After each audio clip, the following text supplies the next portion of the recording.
السلام علیکم ناظرین۔ حضرت امام حسین علیہ السلام کی شہادت کے بعد حجاز مقدس میں امام حسین علیہ السلام کی شہادت کا بے حد گہرا اثر ہوا اور لوگوں نے یزید سے متنفر ہونا شروع کر دیا۔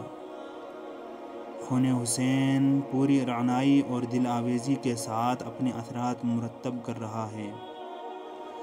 جن لوگوں کو دھوکے سے بیعت یزید قبول کروائی تھی وہ بھی، اور جنہوں نے دھوکے سے کر لی تھی وہ بھی، اب بیعت یزید کو توڑ کر جناب عبداللہ ابن زبیر کے ہاتھوں پر بیعت کر رہے تھے۔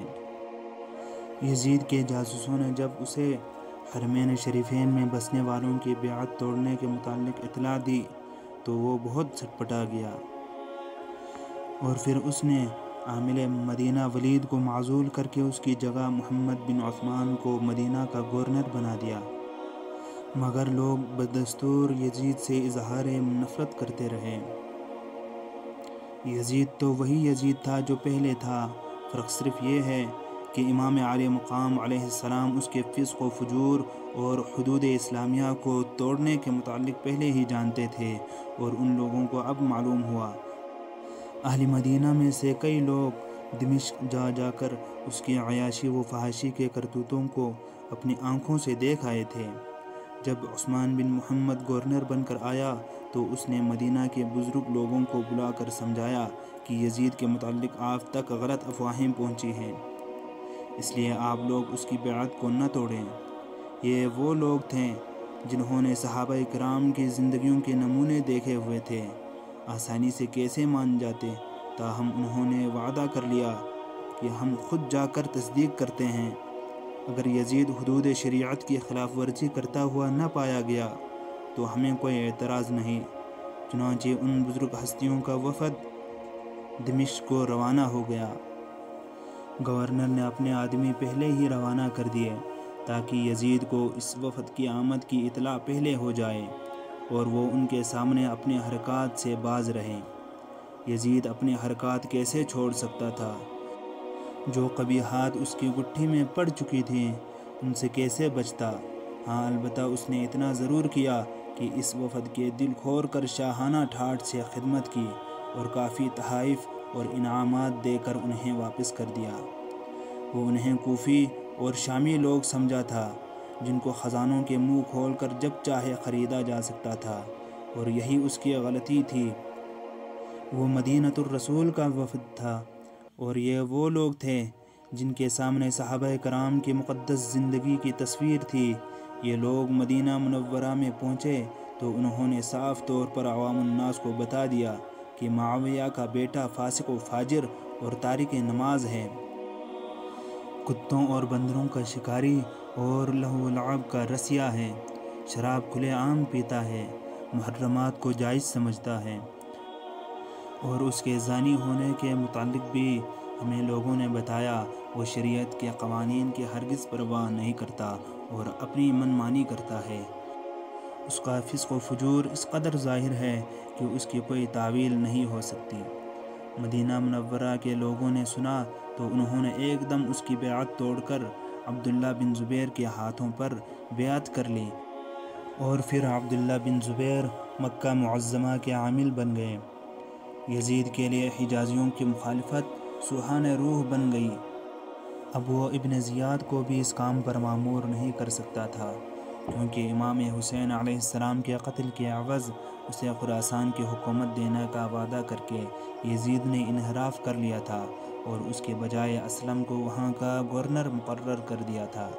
اب ابن زیاد بھی یزید سے متنفر ہو چکا تھا اور اس کے کسی بھی دوسرے کام کو کرنے کے لیے تیار نہیں تھا۔ اب یزید نے بڑی سوچ بچار کے بعد مسلم بن عقبہ کو لشکر جرار دے کر مدینہ منورہ پر چڑھائی کرنے کا حکم دے دیا۔ مسلم بن عقبہ، جسے مصرف بن عقبہ کے نام سے یاد کیا جاتا ہے، کو یزید نے جو حکم دیا وہ معتبر روایتوں کے مطابق یہ تھا کہ مدینہ کے لوگوں سے ہرگز کسی نرمی کا سلوک نہ کیا جائے، ان لوگوں کے سر قلم کر دینا، تمہیں ان لوگوں پر فتح حاصل کرنے کے لیے ہر قسم کی کارروائی کی اجازت ہے۔ چنانچہ خبیث و مردود مصرف بن عقبہ نے مدینۃ الرسول پر فوج کشی کر دی۔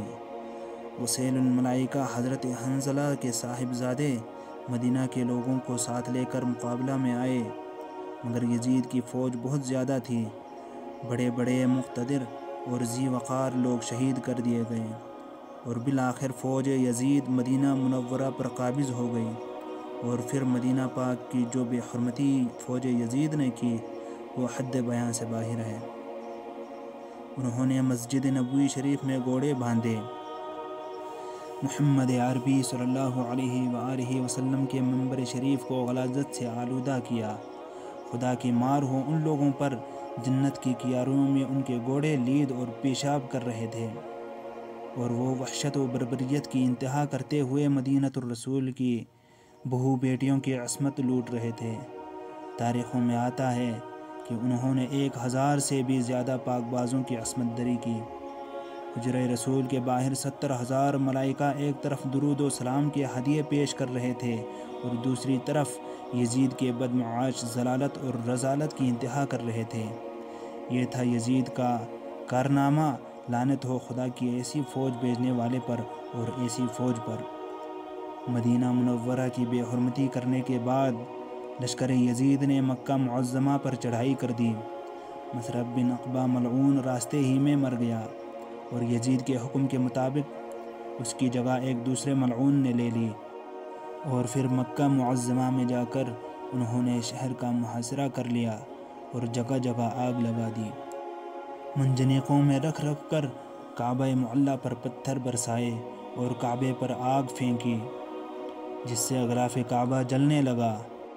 علی ھذا القیاس ظلم و ستم کی کوئی حد ایسی نہیں جو لشکر یزید نے نہ توڑی ہو، اور یہ سب کچھ حکم یزید سے ہوا تھا۔ ادھر اغلاف کعبہ جل رہا تھا اور ادھر یزید دم توڑ رہا تھا۔ اس کی حکومت کو 3 سال اور 8 ماہ ہو چکے تھے۔ اس نے اپنی عیاشی و فحاشی کے علاوہ ان 3 سالوں میں 3 عظیم کارنامے سر انجام دیے تھے۔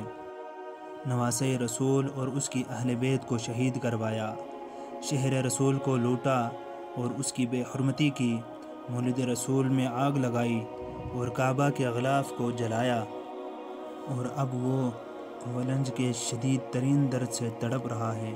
شاہی حکیموں کی سب دعائیں بیکار ثابت ہو رہی ہیں۔ درد 3 دن سے اٹھ رہا ہے اور مسلسل بڑھتا جاتا ہے، اور آخر اسی عذاب علیم میں گرفتار ہو کر جہنم میں داخل ہو گیا۔ بنو عباس کی حکومت آئی تو انہوں نے اس کی ہڈیاں جلانے کے لیے اس کی قبر کھودی، تو وہ پہلے ہی جلی ہوئی اور سیاہ تھی۔ اس کی قبر پر لوگ پتھر پھینکا کرتے تھے، اور باب الصغیر دمشق میں جہاں اس کی قبر تھی اب وہاں ایک شیشے کا کارخانہ ہے، اور ٹھیک اسی جگہ پر شیشہ گالنے والی بٹی بنی ہوئی ہے۔ ملعون کو دونوں طرف سے آگ نے گھیر رکھا ہے۔ اللہ پاک ہمیں حسینی کردار سے آراستہ ہونے اور یزیدی کردار سے نفرت کرنے اور بچنے کی توفیق عطا فرمائے، آمین یا رب العالمین، بجاہ سید المرسلین۔ والسلام علیکم ورحمۃ اللہ وبرکاتہ۔